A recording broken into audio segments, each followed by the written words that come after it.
Hi Aries! Welcome po sa ating channel. Ito inyong Monthly Kabay Tarot Reading for January 1 to 15, 2025. First half of the month of January po. Para sa inyo Aries. Please be reminded kung naka-resonate kayo, comment down. Kung hindi kayo naka-resonate, ibigay niyo po sa iba kasi channel reading po ito. This is for you Aries, January 1 to 15, 2025. So this reading po is for January 1 to 15, 2025.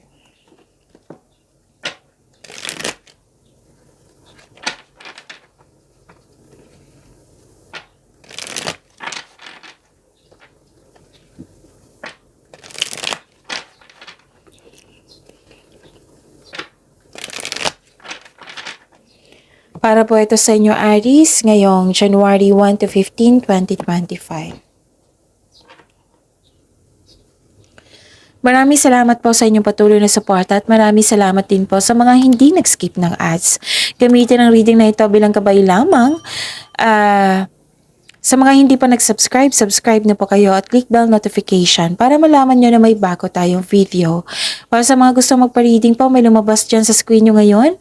Panoorin nyo po at sundin ang instruction. Calling the attention sa mga suki ko dito na Aries.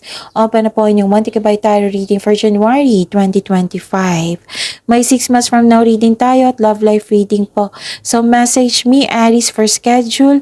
Maraming salamat po. Spirit Guide, mga ganap po para kay Aries ngayong January 1 to 15, 2025. I need 3 cards po.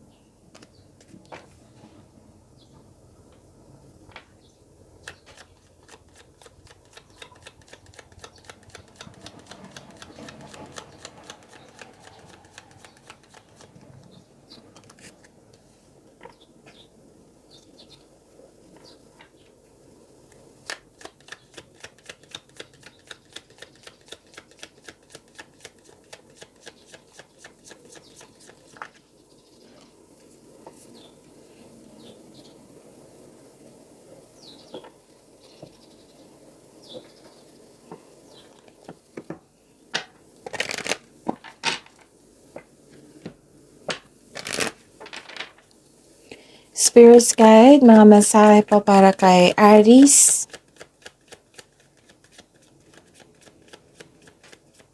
Ngayon, January 1 to 15, 2025. I need 2 cards po.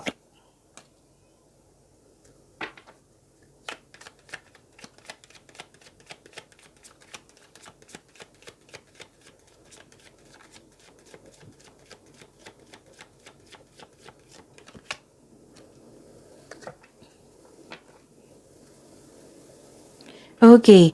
May nakita ko ditong may naalala kayo, disconnection sa isang tao. Pwede din may concern kayo sa isang tao na mahirap kausap or sobrang stricto. Pwede din may tuto sa inyong desisyon kaya nagkaroon ng delay. Pwedeng may hesitation kayo para bigyan ng action kaya nagkaroon ng delay. Pwede din delay na sa hinihintay nyo. Mag-ingat kayo kasi may nag-spy sa inyo, may nag-o-observe sa inyo na may gusto siyang kunin sa iyo. Kaya mag-ingat kayo sa taong ito kasi mahilig siyang magmanipula. And nakita ko rin dito na bumalik yung confidence mo. You have the power, authority, and protection. May kausap ka din dito. Pwedeng mother figure ito, boss or amo mo, or mentor. Nag-uusap kayo regarding sa big business, sa career and finances po. So, a time to give rather than take. So, magiging generous kayo dito. And it's time to take an action. Okay? Spirits Guide, ano po yung energy ni Aries ngayon January 1 to 15, 2025.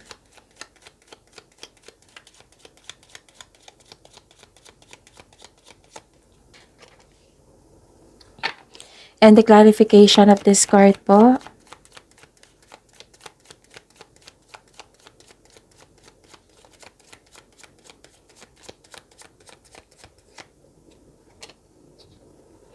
Okay, Aries.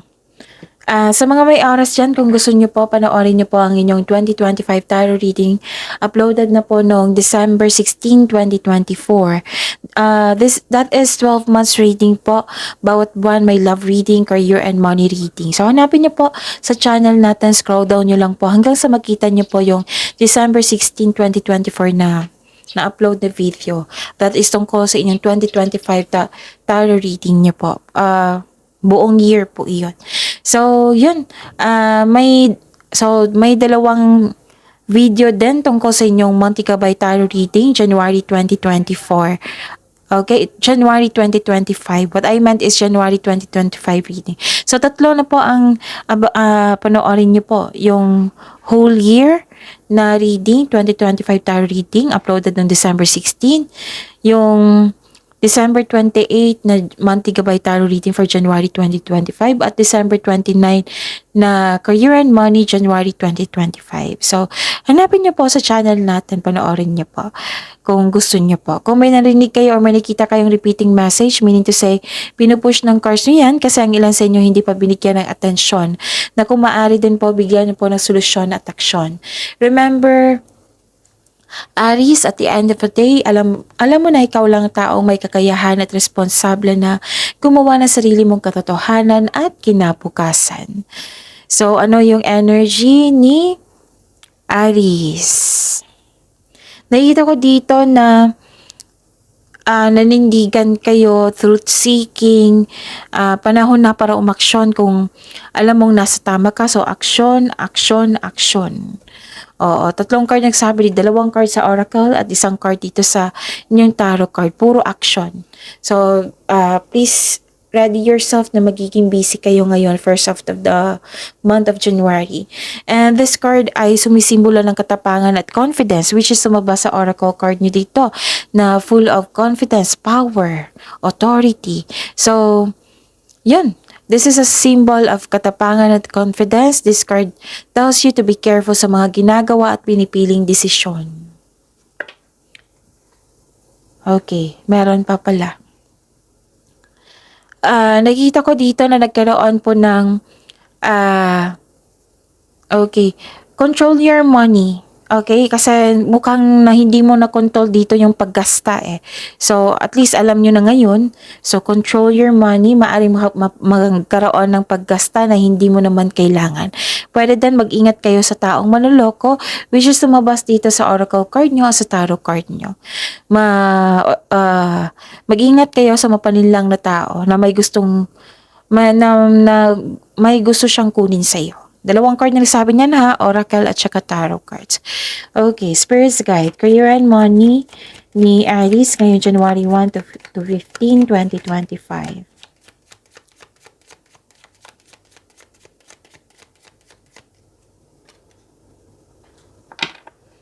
And the clarification of this card po.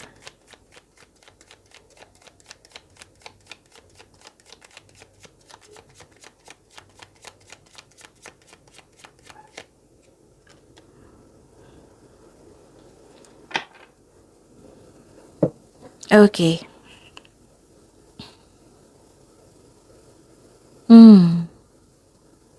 Sa inyo career and money po, guarded ka dito. Nagkaroon ng self-protection. So, take time at magkaroon ng matibay na plano bago ka pumasok sa career or negosyo. Basta kung nag-create kayo ng plano ngayon, take time po, wag madaliin. Tapos, ang ilan sa inyo natatakot na mag-decide or iniiwasan na magkaroon ng failure kasi ayaw mo nang mangyari yung nakaraan na nagkaroon ng trauma. Tapos, yun. This card asks you to don't hesitate too long.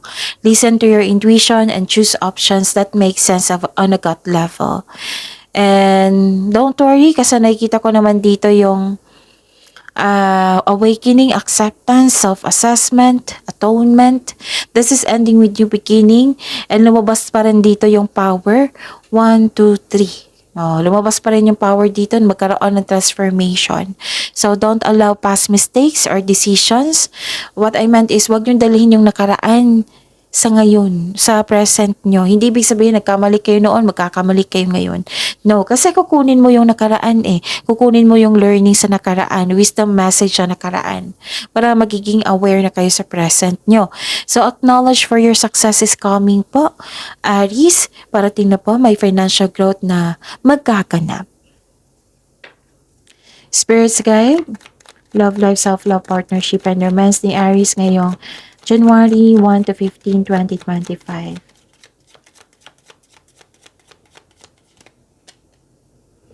And the clarification of this card po.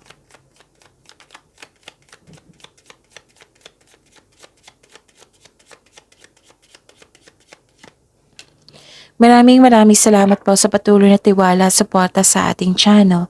At maraming salamat din po sa mga hindi nag-skip ng ads. Expect na magiging busy kayo ngayong first half of the month. And para sa mga relasyon, strong, confident, para sa mga relasyon sa buhay mag-asawa, strong, confident, and compassionate kayo sa isa't isa. Well-established and successful kayo sa inyong relasyon.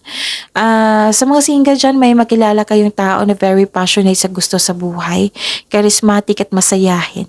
Maaari din ideal type mo ito. Okay? At saka may nakita rin ako ditong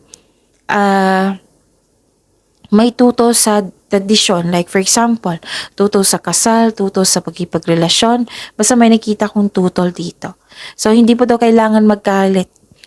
You have to be open-minded and be respectful of opposing viewpoints. Basta magtiwala sa inyo sarili and listen to your intuition, okay? So, pag-imanin niyo po yung blessings sa binigay sa inyo. Aries, see you tomorrow. Please like, subscribe, and click the button for notification para updated po kayo sa daily tarot reading natin. Maraming salamat po.